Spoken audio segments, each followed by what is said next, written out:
नमस्कार दोस्तों। पिछले काफ़ी दिनों से जंतर मंतर पर एक प्रदर्शन चल रहा है हमारे छात्रों का नीट को लेकर के।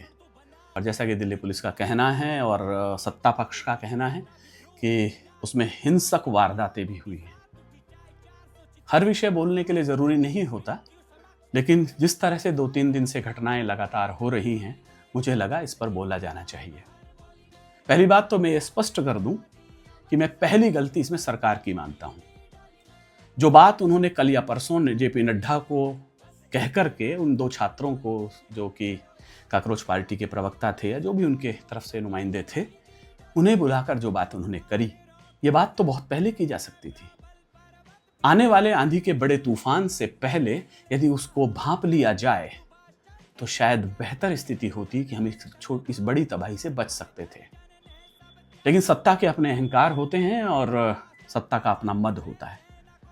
या परिस्थितियां भी हो सकती हैं, जैसा कि विपक्ष कहता है कि धर्मेंद्र प्रधान को हटाना। मैं ये नहीं कहता कि धर्मेंद्र प्रधान को हटा देना चाहिए था। यदि ऐसा होता है तो किसी भी दिन 10 या 20 हजार का एक झुंड आएगा और वो किसी भी मंत्री का इस्तीफा मांगेगा, या कल चाइना की घटना पर रक्षा मंत्री का इस्तीफा मांगा जाएगा। इतनी आसानी से इस्तीफे मांग लेना या दे देना सरकार के काम नहीं है। एक बड़े फैसले होते हैं, उसके लिए एक बड़ा विजन होता है, ये मैं मानता हूं। लेकिन कोई आदमी 19 दिन तक, 20 दिन तक अनशन कर रहा है, हो सकता है आपका उससे वैचारिक मतभेद हो, लेकिन क्या फर्क पड़ता था कि आपका एक नुमाइंदा वहां चला जाता। जब 10 या 15 दिन हो गए थे तो आप वहां जा सकते थे, क्यों नहीं गए आप? अब जब आग इतनी बढ़ गई है, कहते हैं ना कि कोई भी बड़ी आग एक तीली से शुरू होती है। आपने उस तीली को पनपने का मौका दिया और बात यहां तक आ पहुंची।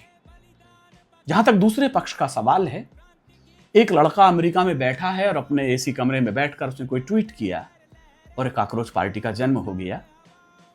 जबकि चीफ जस्टिस ऑफ इंडिया या हमारे जो हाई कोर्ट के, सुप्रीम कोर्ट के कोई जज थे, जिन्होंने टिप्पणी करी थी किसी बेरोजगार या किसी गैर जिम्मेदार वकील के ऊपर, उस टिप्पणी को ले लिया आपने हर बेरोजगार के ऊपर।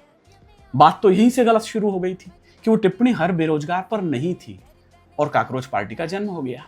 चलिए, जन्म हो गया किसी भी आंदोलन का, अन्ना के आंदोलन से आप पार्टी का जन्म हुआ, लेकिन उसके बाद आंदोलन का स्वरूप लिया गया नीट परीक्षा के पेपर फेल हो जाने पर धर्मेंद्र के इस्तीफे को लेकर के। और प्रसंग कहां पहुंचा?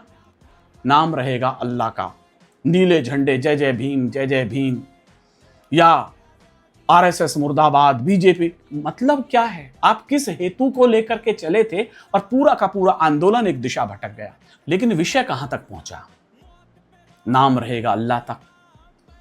नहीं, अल्लाह का नाम रहे, अच्छी बात है, लेकिन नीट पेपर से उसका क्या लेना? तो फिर वहां जय श्री राम के नारे भी लग रहे होंगे किसी कॉर्नर में, तो फिर वहां पर जय जय भीम के नारे लग रहे हैं, नीले पटके डाल के पहुंच गए हैं लोग बाग।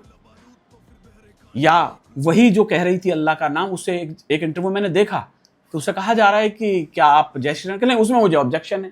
ये कौन सी धर्मनिरपेक्षता अपनाई जा रही है? खैर, विषय आज मेरा ये नहीं, विषय ये है कि नीट के पेपर को लेकर के जिन मासूम बच्चों ने वह आंदोलन शुरू किया, वो आंदोलन दिशा कौन सी पकड़ गया? सोनम को वहां से उठाया गया और उठा करके उन्हें सफदरजंग में, जैसा कि मेडिकल ने कहा या राजनीति ने जैसा उसे पीछे से कहा, वो किया गया। कोई बात नहीं, वहां से हट गया। दीपक के पास में कमान आ गई सारी की सारी। धीरे धीरे वहां किसान नेता पहुंचे हैं, योगेंद्र जी भी पहुंचे हैं, अरविंद केजरीवाल जी भी पहुंचे हैं। जिस दिन लाठीचार्ज हो रहा था उस दिन ये चारों पांचों कहां थे? जहां पुलिस की बर्बरता सामने आई है, तो वहां यह भी सामने आया है कि एक रैपिड एक्शन फोर्स के जवान को हम घेर करके मार रहे हैं। और याद रखिए, मैं फिर दावे के साथ कह रहा हूं, उसमें कम से कम मासूम बच्चे शामिल नहीं होंगे।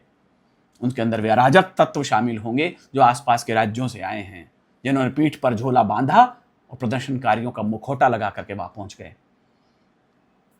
बिना नेतृत्वकर्ताओं के आंदोलनों की दिशाएं इसी तरह बदल जाती हैं। राजनीतिक हटें ऐसे ही हिंसक प्रदर्शनों को जन्म देती है। मेरा आग्रह रहेगा, हिंसक आंदोलनों को रोका जाए, इसका ठीक ठीक नेतृत्व किया जाए, विषय से न भटका जाए, और राजनीतिक सत्ताधारी लोगों से आग्रह रहेगा कि वे अपने इस थोड़े से अहंकार को त्यागिए। तुम्हें खूबसूरत नजर आ रही हैं, ये राहें तबाही के घर जा रही हैं। जय हिंद, जय भारत।